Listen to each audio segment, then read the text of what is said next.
So big boss ನಿಮ್ಮ ಒಂದು ಲೈಫಲ್ಲಿ ಒಂದು ಟರ್ನಿಂಗ್ ಪಾಯಿಂಟ್ ಅಂತಲೇ ಹೇಳ್ಬೋದು. ಬಿಕಾಸ್ ನೀವು ಹೇಳಿರೋ ಪ್ರಕಾರ ಬಿಗ್ ಬಾಸಿಂದ ನಿಮಗೆ ಒಂದಿಷ್ಟು ಒಳ್ಳೊಳ್ಳೆ ಆಫರ್ಗಳು ಸಿಗಕ್ಕೆ ಬಂತು.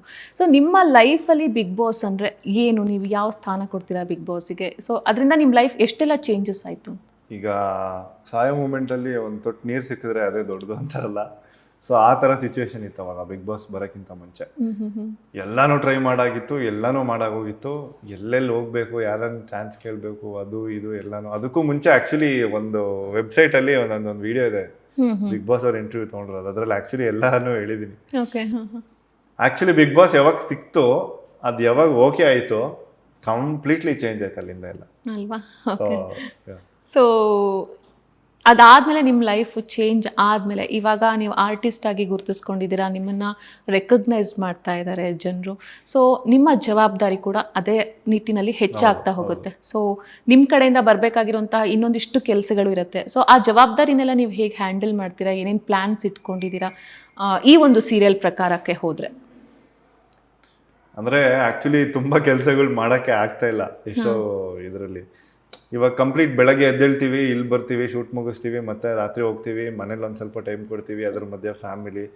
ಈಗ ತುಂಬಾ ಏನೇನೋ ಮಾಡಬೇಕು ಅನ್ಕೊಂಡಿದ್ದೆ, ಬಟ್ ಅದ್ರಲ್ಲಿ ಬರೀ 2 ಕೆಲಸ ನಾನು ಇವಾಗ ಮಾಡ್ತಾ ಇರೋದು. ಸೊ ಸೋಷಿಯಲ್ ವರ್ಕ್ಸ್ ಆಗಿರ್ಬೋದು, ಅದನ್ನು ಮಾಡಬೇಕು ಅಂತ ಆಸೆ ಇದೆ. ಅಂಡ್ ಇನ್ನೊಂದು ಸ್ವಲ್ಪ ವರ್ಷದ ಮುಂಚೆ ಈ ಆ್ಯಕ್ಚುಲಿ ನನ್ನ ಮೇನ್ ಚಿಕ್ಕ ವಯಸ್ಸಿಂದನೂ ಒಂದು ಆಕ್ಟರ್ ಆಗಬೇಕು, ಇನ್ನೊಂದು ರೇಸರ್ ಆಗಬೇಕು ಅಂತ. ರೇಸರ್ ಅಂದ್ರೆ ಕಾರ್ ಅಂಡ್ ಸೊ ಅದು ಒಂದು ಸ್ವಲ್ಪ ಶುರು ಆಯ್ತು, ಮತ್ತೆ ಅಲ್ಲಿಗೆ ಡ್ರಾಪ್ ಆಯ್ತು. ಇವಾಗ ಅವಾಗ ಪ್ರಾಕ್ಟೀಸಸ್ಗೆಲ್ಲ ಹೋಗ್ತಾ ಇರ್ತೀನಿ, ಅದೇ ರ್ಯಾಲಿ ಫ್ರೆಂಡ್ಸ್ ಎಲ್ಲ ಇದ್ದಾರೆ. ಸೊ ಅದೇನೆ. ಸೊ ಆಕ್ಚುಲಿ ನನ್ಗೆ ಚಿಕ್ಕ ವಯಸ್ಸಿಂದನೂ ಏನೇನೋ ಮಾಡ್ಬೇಕು, ಎಲ್ಲ ಮಾಡ್ಬೇಕು ಅಂತ ಆಸೆ. ಅದ್ರಲ್ಲಿ ಇವಾಗ ಮಾಡ್ತಾ ಇರೋದು 2 ಸೀರಿಯಸ್ ಆಗಿ ತಗೊಂಡ್ ಮಾಡ್ತಾ ಇರೋದು 2. ಓಕೆ, ಕಲಾವಿದ್ರು ಈ ಒಂದು ಇಂಡಸ್ಟ್ರಿಯಲ್ಲಿ ಸ್ಟಿಕ್ ಆಗೋದಕ್ಕೆ, ಉಳ್ಕೊಳ್ಳೋದಕ್ಕೆ ತುಂಬಾ ಕಷ್ಟ ಇದೆ ಇವತ್ತಿನ ದಿನಗಳಲ್ಲಿ.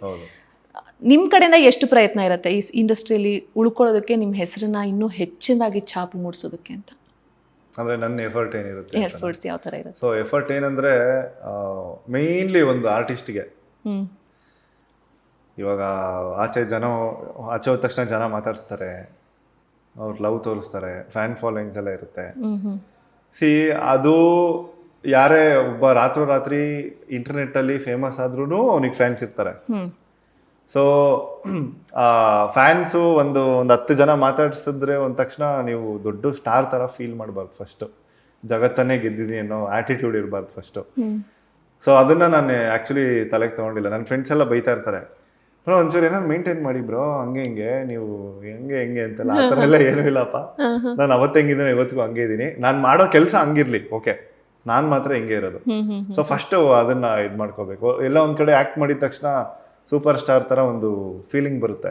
ಅದು ನನಗೂ ಅವಾಗ ಬಂದಿತ್ತು, ಬಟ್ ಅದು ರಾಂಗ್ ಅಂತ ಒಂದು ಸ್ವಲ್ಪ ದಿನಕ್ಕೆ ಗೊತ್ತಾಯ್ತು. ಸೊ ಫಸ್ಟ್ ಅದನ್ನು ಮಾಡಬಾರ್ದು ಫಸ್ಟು.